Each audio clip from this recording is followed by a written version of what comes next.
Tamil Nadu Congress committee தலைவர் செல்வ பெருந்தகை தற்போது செய்தியாளர்கள் மத்தியில் பேசி வருகிறார். நேரடி காட்சிகளை பார்க்கலாம். இல்ல, நான் ஏற்கனவே சொல்லிட்டேன். அகில இந்திய தலைமை வழிகாட்டுதல்ல என்னென்ன ஆய்வறிக்கை கொடுக்குறாங்களோ அதை வச்சு எல்லாத்தையும் சீர்தூக்கி பார்த்து எங்களை பொறுத்த வரைக்கும் 28 சட்டமன்ற தொகுதியும் வெல்ல வேண்டும். அப்படிதான் நாங்கள் வேட்பாளர் பார்ப்போம்.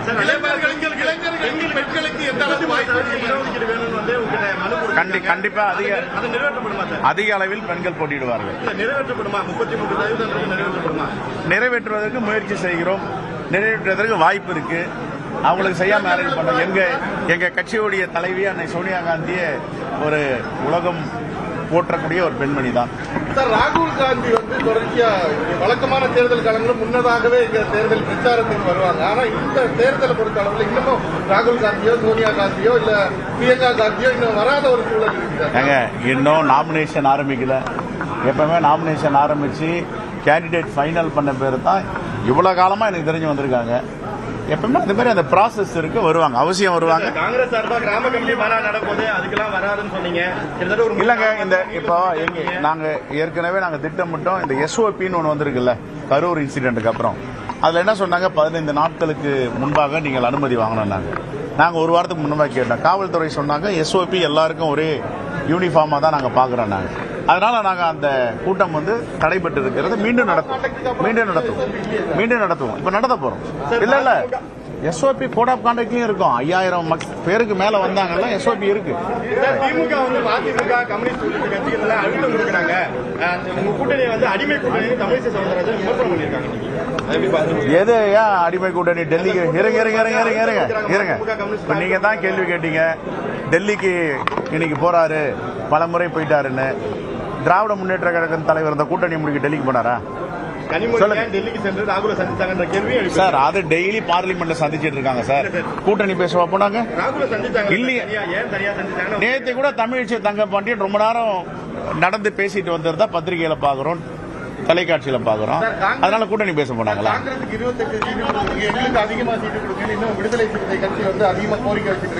சார், காங்கிரஸ் இங்க பாருங்க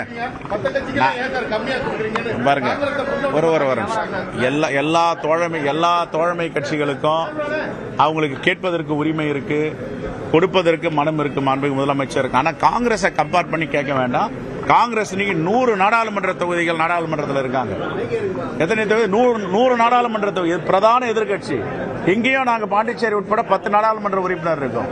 ஏற்கனவே பல முறை சொல்லிட்டோம், எங்களை நீங்கள் ஒப்பிட்டு பேச வேண்டாம். எங்களை ஒப்பிட்டு 110 தொகுதியில் நின்றவங்க இன்னைக்கு நாங்க 28 தொகுதியில் நிக்கிறோம். எங்களுக்கு எவ்வளவு வேதனை இருக்கும்? அந்த வேதனையை அவங்க புரிஞ்சுக்கணும்ல. நீ காங்கிரஸ் கொடுத்தா 41 கொடுத்திருக்காங்க, 63 கொடுத்திருக்காங்க. 63ல நின்னோம், 41ல நின்னோம், அப்புறம் 25 கொடுத்தாங்க. அப்ப நாங்கெல்லாம் இது மாதிரி நீங்க இவங்களுக்கு கொடுத்து அவங்களுக்கு கொடுத்து ஒப்பிட்டு பேசல. நம்ம தோழமையோடு மக்களுக்காக இருக்கோம். மக்களை சந்திக்க போறோம். 210 தொகுதிக்கு மேல வெற்றி பெற போறோம். காங்கிரஸ் ஒப்பிட்டு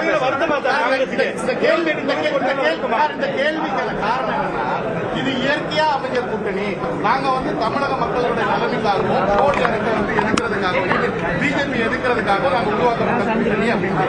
அதுக்காக நீங்க விட்டு கொடுக்க மாட்டீங்க, மற்ற கட்சிகளை மட்டும் விட்டு கொடுக்க சொல்றீங்களா? ஏன் கேட்கறாங்க? இல்ல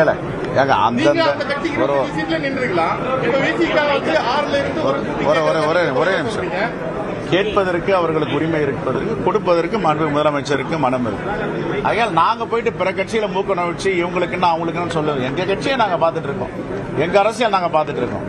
அதே வேண்டுகோள் தான் எல்லாருக்கும் வைக்கிறோம். காங்கிரஸை ஒப்பிட்டு பேசாதீர்கள். என்ன சொல்றீங்க சார்? தெரியல. பிற கட்சியை பத்தி நாங்க பேசுறது நாங்க தான் எங்க வேதனையை சொல்லிட்டோமே. அப்படி கம்பேர் பண்ணாதீங்க. 100 நாடாளுமன்ற உறுப்பினர்களை கொண்ட பேரியக்கம் காங்கிரஸ் பேரியக்கம்.